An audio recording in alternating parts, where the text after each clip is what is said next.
Hello friends, welcome to my YouTube channel. हमारे sir मैं Ashutosh Kumar present कर रहा हूँ आप सभी के सामने हिंदी ग्रामर की क्लास। जैसा कि आप लोगों को पता है कि हमारा 16 तारीख यानी 16 फरवरी को यूपी बोर्ड में इंटर हो चाहे हाई स्कूल दोनों में हिंदी का पेपर है। और हिंदी के पेपर में जैसा कि आपको बताया था कि बहुत अच्छा इस बार OMR में 20 नंबर का जो अलग से ऐड किया गया है। और इस बार जो अलग अलग बड़े बड़े नंबर की जैसे आपके गद्यांश आते हैं, पद्यांश आते हैं, जीवन परिचय बोलते हैं, अलग होगा 50 नंबर का पेपर। लेकिन 20 नंबर में जो एक एक दो नंबर के क्वेश्चन होते हैं वो अलग से पूछे जाते हैं। तो इस टॉपिक में आज हम लोग बात करेंगे उपसर्ग क्या होते हैं, प्रत्यय क्या होते हैं, तत्सम क्या होते हैं, तद्भव क्या होते हैं और समास क्या होते हैं। कम से कम यहाँ से आपके 5 से 6 नंबर, हो सकता है ज़्यादा ही पेपर में कवर हो, आज हम लोग पढ़ने वाले हैं। और इससे पहले हम लोगों ने हिंदी गद्य साहित्य का इतिहास और उनसे संबंधित सभी रचनाएं जो कि गद्य साहित्य से पूछी जाती हैं 2 वीडियोस में पढ़े थे। अगर आपने अभी तक नहीं पढ़े हैं तो डिस्क्रिप्शन बॉक्स और आई बटन दोनों पर लिंक दे दिए गए हैं, वहां से जाकर देख सकते हैं। अगर आपने वो क्लास देख ली और ये क्लास देख ली तो मैं गारंटी देता हूँ आपके 10 से ज़्यादा नंबर OMR शीट में कवर होंगे। तो आइए शुरू करते हैं। सबसे पहले उपसर्ग। अगर उपसर्ग की बात करते हैं कि सर उपसर्ग क्या होता है, दिक्कत होती है कि सर हमें इसको पहचानना। पहले तो हमारे पेपर में आता था कि इनसे बनने वाले शब्द बताइए, तो हम बड़ा आराम से बना लेते थे।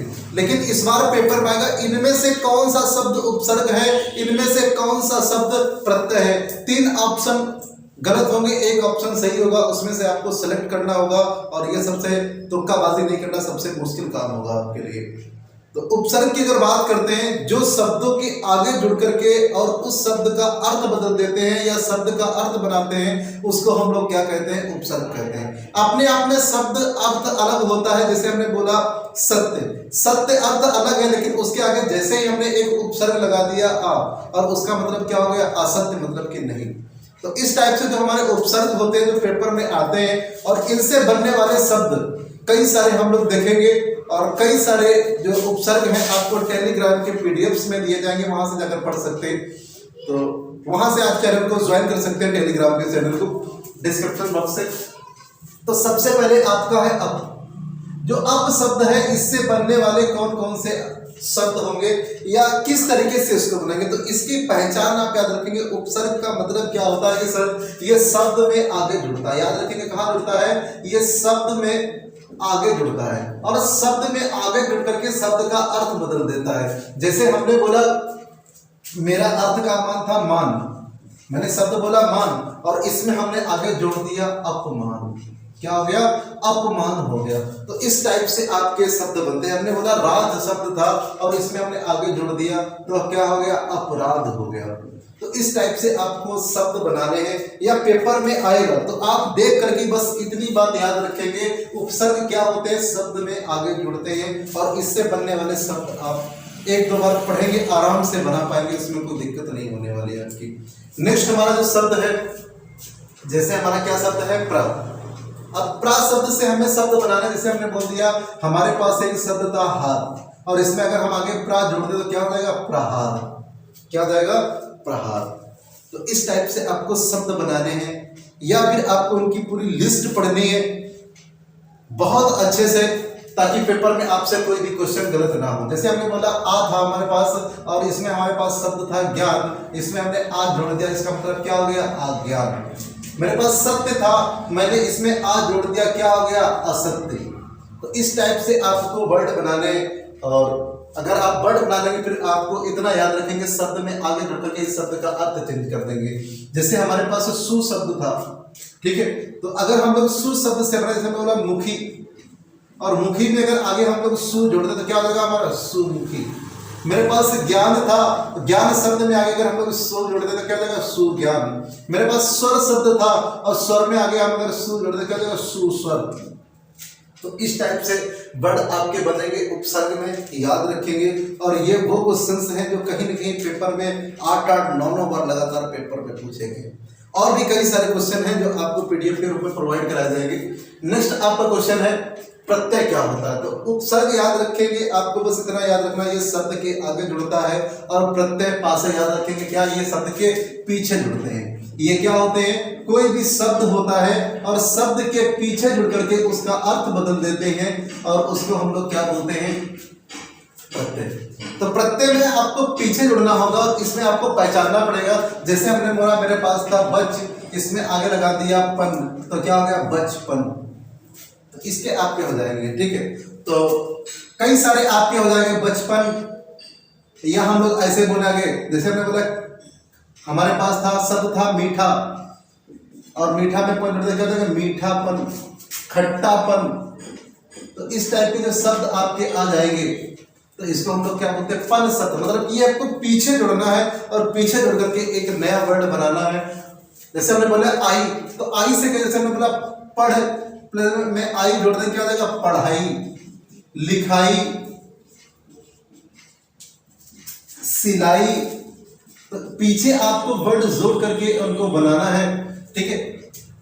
क्या कहलाएंगे, आपके प्रत्यय कहलाएंगे। जैसे तो है, अब ये पेपर में कई बार आया, मोस्ट इंपॉर्टेंट आपका है तो, और तो से मिलने वाले शब्द आपको बनाने। जैसे हमने बोला था, हमने बोला जैसे मेरे पास था मित्र, अब मित्र में अगर थोड़ा क्या है, मित्रत्व, बंधुत्व,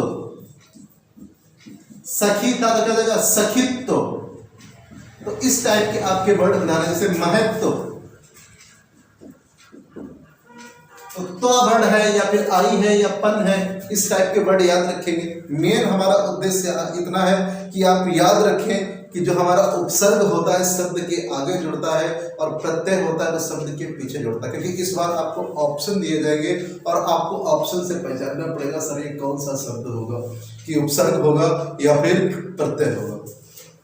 आगे हम लोग पढ़ते हैं कि सर तत्सम क्या होते हैं, तद्भव क्या होते हैं। अब इनकी पहचान करना बड़ा मुश्किल होती है। सर कोई भी वर्ड हमको ऑप्शन में दिया होगा कि सर ये तत्सम होगा या तद्भव होगा, तत्सम होगा या तद्भव होगा। इसकी आपको ट्रिक से पहचान बता रहे हैं, और इसके नाम में ही सब कुछ छुपा है। अगर आपने इसको अच्छे से पढ़ा, और जो बता रहे हैं पहचान अगर आपने अच्छे से देखा, तो पेपर में क्वेश्चन करने बैठेंगे आपका एक भी क्वेश्चन गलत नहीं होगा। लेकिन पहले आपको पता होना चाहिए कि तत्सम क्या होता है, तद्भव क्या होता है।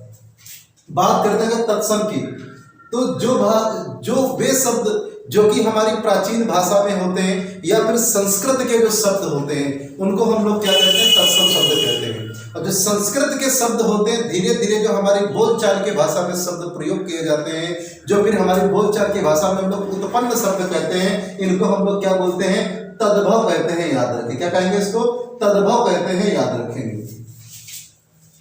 तत्सम क्या होते हैं, संस्कृत भाषा के शब्द होते हैं। संस्कृत भाषा के वे शब्द जो हमारी बोलचाल की भाषा में शब्द प्रयोग किए जाते हैं, उनको हम लोग क्या बोलते हैं, तद्भव कहते हैं। याद रखेंगे। जैसे अगर हम लोग बात करते हैं, अब आपको पहचानना कैसे है कि सर कौन सा तत्सम होगा, कौन सा तद्भव होगा, बस कंफ्यूजन तो हमारा यही है, और आपका कंफ्यूजन दूर करने के लिए हम यहाँ पर उपस्थित हुए हैं। याद रखेंगे। तो अगर हम लोग बात करते हैं तत्सम, नाम क्या पढ़ेंगे, तत्सम, तो सा इसमें लगा हुआ है, सा से याद रखेंगे। जो वर्ड संस्कृत वाले होंगे ना, उनको हम लोग क्या कहेंगे, तत्सम कहेंगे। जैसे अग्नि, क्या है, अग्नि है, या अंगुष्ठ है, अंध है, ग्रह है, चरण है। कई सारे शब्द आते हैं। एक और आपको पहचान बताते हैं जिसमें इस टाइप का आपको आखिरी में ना दिखाई पड़ जाए, लगभग 99% आपका क्या होगा, तत्सम होगा। याद रखेंगे।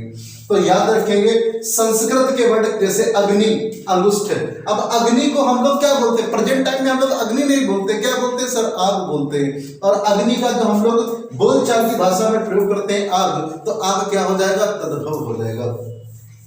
पहले संस्कृत में अंगुष्ठ बोलते थे, प्रेजेंट टाइम में अंगूठा बोलते हैं। तो क्या हो जाएगा, अंगुष्ठ का अंगूठा, जो कि पेपर में पूछा जाता है। आपको बस पहचान याद रखनी है। पहले पेपर में आता था क्वेश्चन कि अंगुष्ठ का तद्भव क्या होगा, या अंगूठा का तत्सम क्या होगा, लेकिन इस बार ऐसा कुछ नहीं पेपर में आने वाला।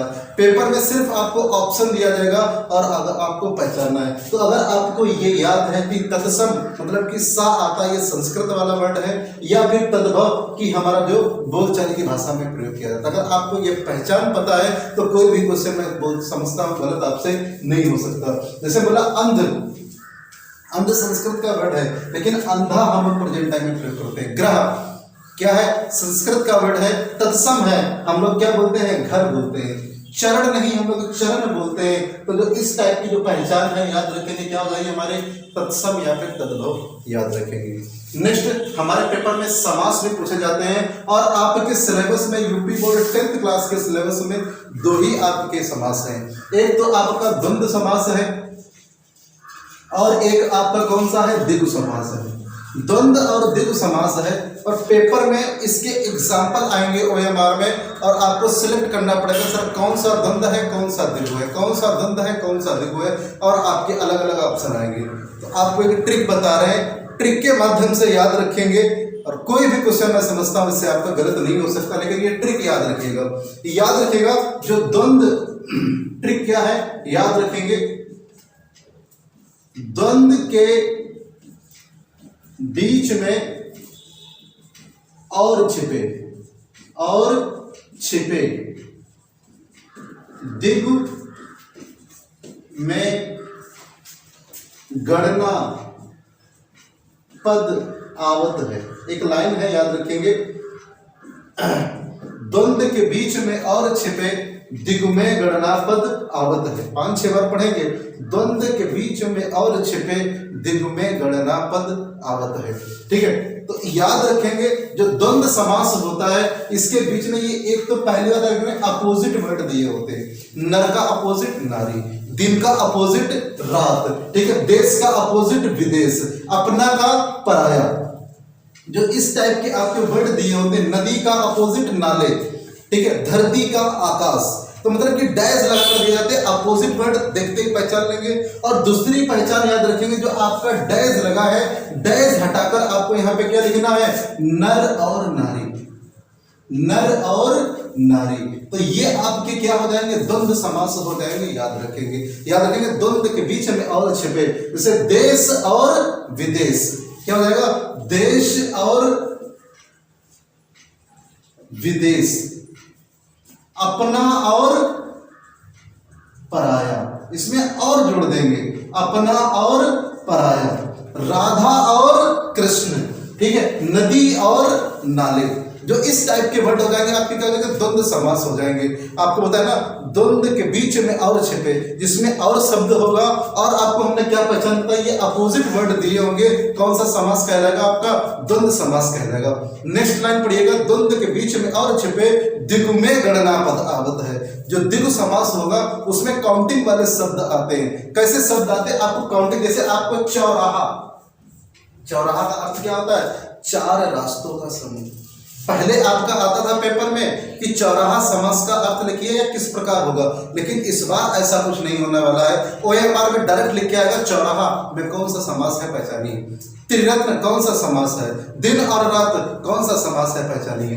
ठीक है, तो आपको ऑप्शन के रूप में मिलेंगे क्वेश्चन। तो अगर बात करते हैं चौराहा, इसको हम लोग क्या बोलते हैं, 4 रास्तों का समूह, 4 रास्तों का समूह, इसको हम लोग क्या बोलेंगे, चौराहा कहेंगे। क्या कहेंगे, चौराहा। और चौराहा में कौन सा आ जाएगा, 4 संख्या आ गई, मतलब कि कौन सा होगा, द्विगु समास होगा। कौन सा होगा, द्विगु समास होगा, याद रखेंगे।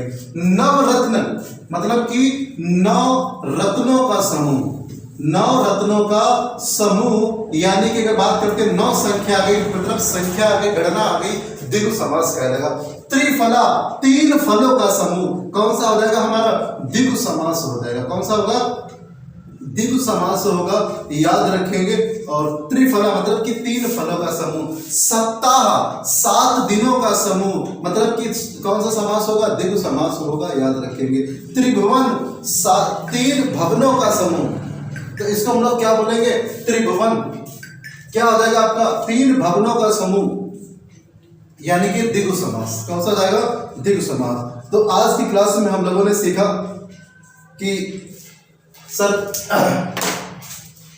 उपसर्ग क्या होते हैं, प्रत्यय क्या होते हैं, तत्सम क्या होते हैं, तद्भव क्या होते हैं, और समास क्या होते हैं। कम से कम 5 से 6 नंबर आपके पेपर में कवर होने वाले हैं, और बहुत ही महत्वपूर्ण क्लास थी। अगर आपको क्लास अच्छी लगी हो तो कमेंट बॉक्स में बताएं क्लास कैसे लगी। आज के लिए इतना ही। जय हिंद, जय भारत।